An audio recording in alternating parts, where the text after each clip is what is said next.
Assalamualaikum warahmatullahi wabarakatuh. Oke teman-teman, ketemu lagi nih dengan saya Paulo Maldi Martin dalam channel So Paulo.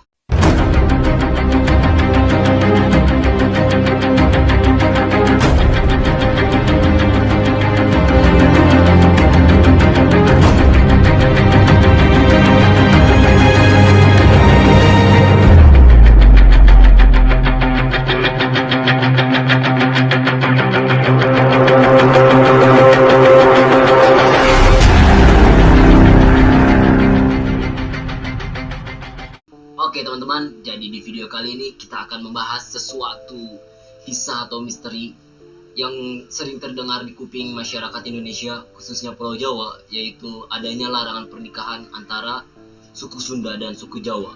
Nah, jadi kita akan membahas misteri tersebut atau sejarah tersebut di video kali ini teman-teman.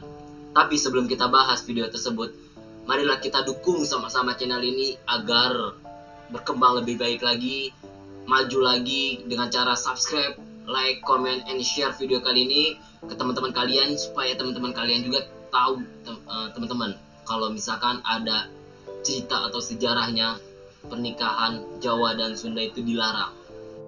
Nah, jadi teman-teman, ada anak orang keturunan Sunda, dia itu bertanya kepada ibunya teman-teman, "Bu, bolehkah saya menikah dengan orang Jawa?" Tapi jawaban ibunya apa? "Jangan neng, bisi teh janten, bisi sengsara." Atau dalam bahasa Indonesia itu, "Jangan neng, takutnya sengsara, takutnya nggak langgeng." Nah, tapi ternyata teman-teman, di balik itu semua ada sejarah kelamnya, di mana orang Jawa dan orang Sunda itu tidak boleh menikah. Nah teman-teman, jadi dulunya itu ada dua kerajaan yang saling bertingkai, yang sering berkonflik. Namanya itu Kerajaan Majapahit dan Kerajaan Pajajaran.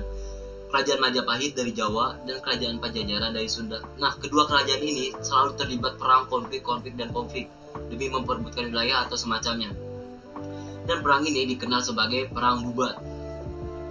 Nah, jadi teman-teman, Perang Bubat ini awal mulanya ditenggarai oleh Raja Hayam Wuruk dari Majapahit yang ingin menikahi putri Dia Pitaloka Citra Resmi dari Kerajaan Sunda. Nah, kenapa Raja Hayam Wuruk ini sangat tertarik kepada putri Dia Pitaloka? Jadi sejarahnya itu teman-teman, dahulu kala itu lukisan-lukisan sang putri ini disengaja dilukis secara diam-diam oleh Sungging Prabangkara teman-teman. Nah, jadi awal mulanya Raja Hayam Wuruk ini ingin menikahi putri Dia Pitaloka teman-teman. Jadi Raja Hayam Wuruk ini awalnya itu didorong dengan alasan politik. Dia ingin menikahkan sekutu-sekutu yang ada di negara Sunda gitu. Nah, jadi Raja Hayam Wuruk pun memutuskan untuk meminta restu kepada keluarganya gitu teman-teman, untuk mengirimkan surat kehormatan kepada Maharaja Linggabuana dari Kerajaan Sunda untuk melamar putri Dia Pitaloka ini teman-teman. Singkat cerita, pernikahan pun direncanakan akan dilaksanakan di Kerajaan Majapahit.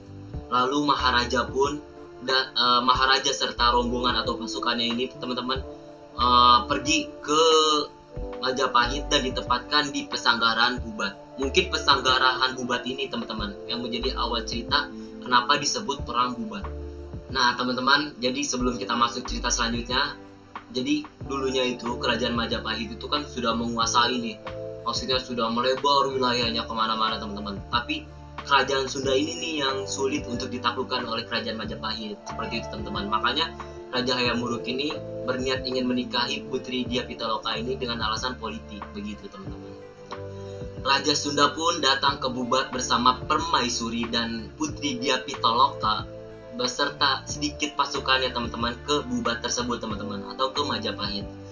Tapi hal ini menimbulkan Mahapati Gajah Mada itu berniat untuk menguasai kerajaan Sunda tersebut gitu teman-teman. Karena di sekian banyak wilayah yang ia kuasai di Pulau Jawa atau di Nusantara pada saat itu teman-teman, cuman kerajaan Sunda yang belum ditakluki oleh Mahapati Gajah Mada ini teman-teman. Pada saat itu teman-teman, Raja Hayam Wuruk itu merasa bimbang. Di sisi lain dia mencintai putri Pitaloka, di sisi lain pula ada Mahapati Gajah Mada yang pada saat itu memang sangat diandalkan oleh Kerajaan Majapahit. Jadi ketika Raja Hayam Wuruk ini belum memberi keputusan apa-apa teman-teman, tapi Mahapati Gajah Mada ini sudah membuat atau melakukan pergerakan dan mengerahkan pasukan Bayangkaranya ke Bubat gitu teman-teman, untuk lalu mengancam Raja Linggabuana ini agar menyerahkan diri kepada kerajaan Majapahit. Namun Raja Linggabuana menolak permintaan atau ancaman dari Mahapati tersebut. Akhirnya nih teman-teman, dengan keputusan Raja Linggabuana tersebut menolak permintaan dari Gajah Mada, jadinya pertengkaran atau pertempuran di Bubat tersebut itu tidak bisa terelakkan lagi teman-teman. Akhirnya kedua negara tersebut pun terlibat sebuah peperangan di Bubat.